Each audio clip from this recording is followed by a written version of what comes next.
ஆசை ஆசையாக வாங்கிய வடையுடன் சேர்ந்த சட்னியில் இறந்து கிடந்த தவளை.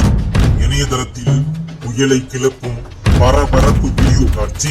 கேரள மாநிலம் ஆலப்புழா பகுதியைச் சேர்ந்த ஒருவர் ரயிலில் பயணம் செய்து கொண்டிருந்தார். அப்போது பாலக்காடு மாவட்டத்திற்கு உட்பட்ட சரனூர் ரயில் நிலையத்திற்கு அவர் வந்த ரயில் வந்தடைந்தது. அப்போது ரயிலில் ஒரு நபரிடம் காசு கொடுத்து வடை வாங்கியுள்ளார். சாப்பிடலாம் என்று வாங்கி பார்த்த போது இறந்த நிலையில் தவளை இருந்ததைக் கண்டு அதிர்ச்சி அடைந்தார். இந்த கொடுமையை தாங்க முடியாமல் வாக்குவாதம் செய்த அவர் உடனடியாக ரயில்வே நிர்வாகத்திடம் இதை எடுத்துக்கொண்டு காட்டி புகார் கொடுத்துள்ளார். உடனடியாக ரயில்வே அதிகாரிகள் இது சம்பந்தப்பட்ட ஒப்பந்ததாரரை அழைத்து விசாரணை மேற்கொண்டனர்.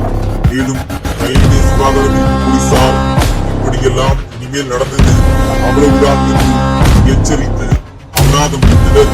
வடையுடன் வாங்கிய சட்னியில் இறந்த நிலையில் தவளை இருந்ததால் அங்கு பெரும் பரபரப்பு நிலவியது.